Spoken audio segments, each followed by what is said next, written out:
welcome back to my channel. This is Rhoda Toh, back again with another video tutorial that I'm sure at bet ko na gustong-gustong malaman at matutunan ng lahat ng mga aspiring na YouTuber na kasisimula pa lang dito sa YouTube industry. Okay? So, if you wanna know how, please keep on watching.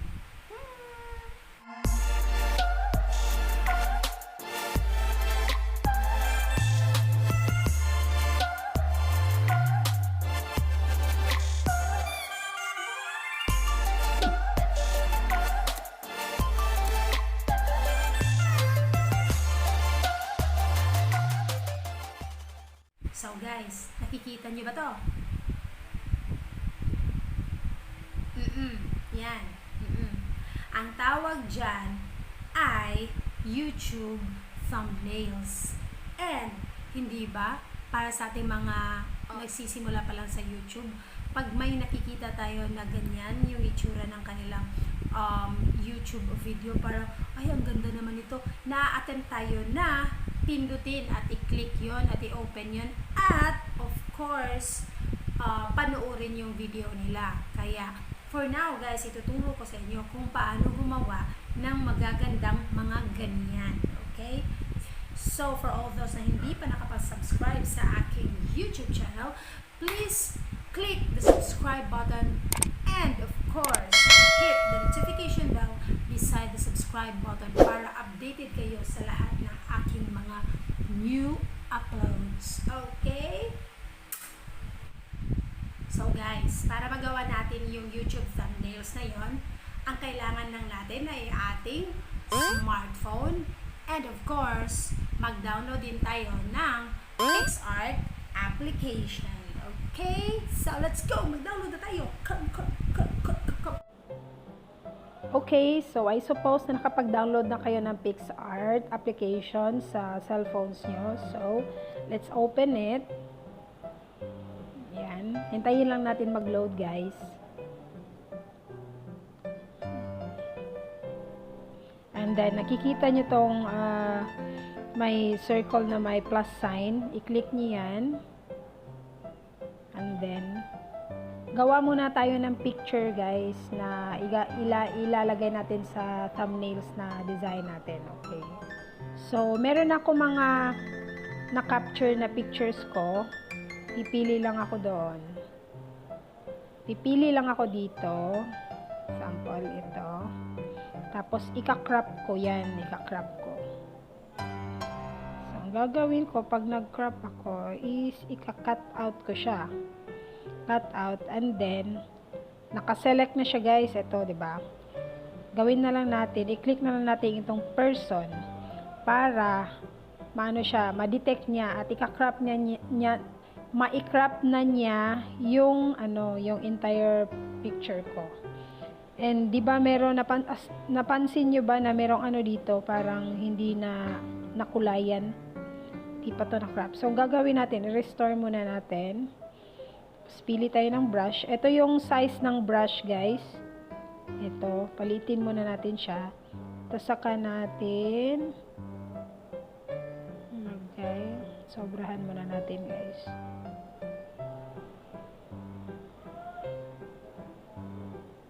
Ayan.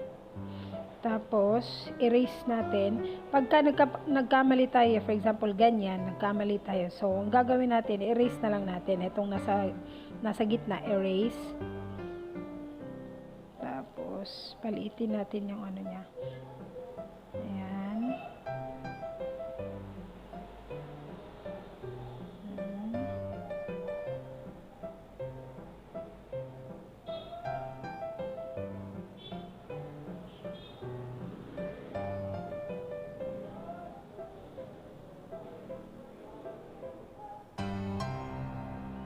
Ayan. So, okay na yan, guys. I-save na natin yan. Pwede nyo siyang ma-review, ma-preview nyo kung anong itsura niya. Ayan. Oh, okay na siya dyan. So, i-save natin yan. Save. Save. Tapos, save again para ma-save natin kasi sa stickers lang yun na i-save eh. Save natin siya sa cellphone natin. Ayan, save. Okay, so it's done. So balik tayo doon, and then gumawa tayo ng para sa wallpaper niya, sa background niya. So may dinownload ako dito ng size ng YouTube thumbnail sa ito guys. Ito, dinownload na ko na siya. Yan, para may basihan tayo sa kung ano man yung itsura ng anong size ng YouTube thumbnails. Kasi minsan, pag wala tayong sizing, yung correct sizing niya, minsan, pag na-apply na natin yun, nailagay na natin yun sa videos natin, yung thumbnail, picture natin, is minsan naka-cut out yung ibang parts, ganon, hindi siya nasa gitna, yung ibang mga detalye is nawawala, nahuhulog siya sa entire size ng thumbnail. So, mas maganda kung may ganito guys, okay? So, ang gagawin natin, ilalagay natin sa ibabaw nito, mag-a-add tayo ng picture, yung sa background na gusto natin. Ayan. Isapaw natin siya sa baba. Okay. Add photo. Tapos, pili na ako. Ito yung gusto kong kulay. Pink. Ayan. Tapos, i-adjust natin to guys. Itong ano na to, pwede itong palitan. Tapos, pwede nyo rin yan i-maximize. Ayan. So, i-maximize natin. Maximize. Ayan. Tapos, ganyan. I-ganyan natin. Okay? So, okay na yan. So, yung sa baba, para ma-apply natin yung changes na ginawa natin is i-click natin tong check mark. Okay. Tapos, i-add natin yung picture na ginawa natin para sa thumbnails natin. Ito yun. So, add. Tapos, i-position natin sa kung anong gusto nating position. Lang yung gusto ko. Tapos, pwede natin siyang lagyan ng text, guys. Halimbawa ito. So, ano ba yun? Text. Pindutin nyo lang yung text. Tapos, i-type nyo kung ano yung gusto nyong ilagay na title doon sa thumbnails. How to make YouTube thumbnails. Okay. Tapos, nasa sa inyo na guys kung gusto nyo pa ganyan. Pindutin nyo lang tong nasa gitna, yung sa taas, ito. Ayan. Gusto ko yung pa ganito. So, check.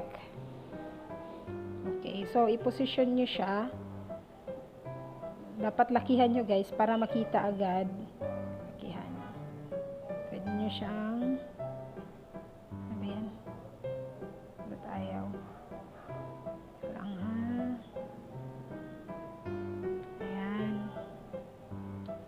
na siya guys. Okay, tapos pwede nyo palitan ng kulay. Ito sa baba, yung sa color. Palitan natin. Gusto ko yellow para makita agad. Yan. How to make YouTube thumbnails. Okay, tapos itong stroke guys, para siyang outline ng text. Ayan, tingnan nyo. Pwede nyo siyang kapalan. Pwede hindi. Depende na sa inyo. Okay, so yan. Tapos, gusto ko, gusto ko may shadow siya. So, ito. Click nyo to. Shadow. Ayan. Depende na sa inyo guys kung ano yung gusto nyo. Okay. Tapos, i-add ko para malaman yung sa thumbnails, maganda yung mag-add ako ng picture ng cellphone. Saan na ba yung picture ng cellphone? Hanapin muna natin guys ha. Hanapin natin sa photos. Ayan. Ayan. Saan ba yung picture ng cellphone? Na-download ko na yun eh. Ayan. Tapos add. Ayan. Paliitin natin. Tapos lalagay ko siya dito. Gusto ko pa ganyan siya. Tapos, gawin ko siya gusto ko nasa ilalim siya ng how to make YouTube thumbnail. So, ang gagawin ko, i-click ko tong sa taas, tapos move down ko siya. Ayan. Diba? Move down. Okay. Ayan. Tapos, kukuha ako ng sticker na YouTube. So, punta ako sa sticker. Tapos, ita-type ko YouTube thumbnail. Or YouTube. Anong gusto nyo? Depende sa inyo. Ito, gusto ko to. Okay. Ayan. Excuse me. Ayan. Para malaman nila na yung ginagawa nating thumbnails is para sa YouTube. Okay. Tapos, gusto ko yung parang sa comics, guys. So, lagyan ko siya ng call out. Ito. Tapos, pipili ako. Ito, gusto ko. Tapos, lagyan ko ng wow. O, diba?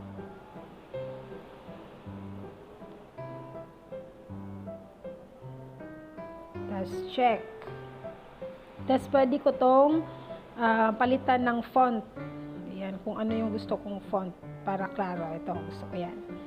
Ayan, tapos ipepwesto na natin siya, guys. Pwede natin siyang liitan. Tapos i-move ng paganon. Ayan, palitan pa natin. Ayan. Diba? So, maganda na siya, guys. Okay na siya. So, solve na ako dito, guys. So, ang gagawin nyo, pag okay na kayo, ay hindi, lalagyan ko pa pala siya ng Picsart. Yung cellphone, lalagyan ko ng Picsart na logo. Kaya, mag-a-add photo li ako.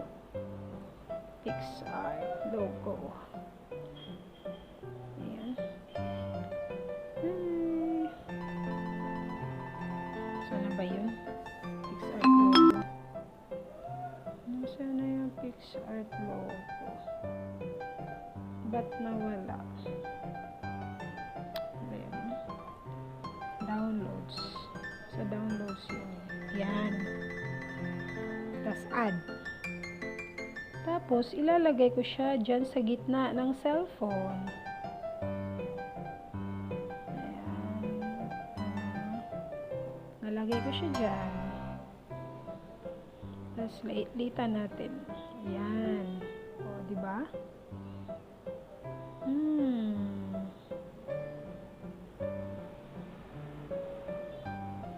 Adjust natin, guys. Okay. So, okay na ako dyan. So, i-save na natin, guys. Ito. Save. Okay. Save. Okay. Save. Bawa, save. Ayan. Okay. So, yung sa paglagay nyo sa thumbnails niya dun sa YouTube, if pumunta lang kayo sa YouTube Studio, yung sa YouTube account ninyo, ayan. Tapos, select nyo lang dyan kung anong video yung lalagyan nyo ng thumbnails. For example, ito. Ayan. I-click nyo to, yung parang may pencil sa taas. Ayan. Tapos, kayo sa dito. Ayan. Tapos, i-change nyo lang siya. Change nyo, change. Sample lang to, guys, ha. O, change nyo to. Tapos, ayan. O. So, pagka okay na yan, so, i-select nyo. Select. Ayan. So, napalitan na siya, guys. Diba? So, isi-save nyo lang yan. Ganun lang kasimple. And then, mag-a-appear na siya dun sa sa inyong YouTube thumbnails. Okay? So, that's all for today, guys. I hope na may natutunan kayo sa ginawa kong video tutorial with regards to the YouTube thumbnails. Sana magamit niyo tong video na to at makatulong sa inyo, guys, para mas lalong mapaganda pa yung YouTube channel niyo, okay? So guys, on my next video, I will be teaching you how to do your YouTube banners. Alright, so please subscribe to my channel and don't forget to hit the notification bell before the subscribe button so you won't miss any of my upcoming videos. Bye!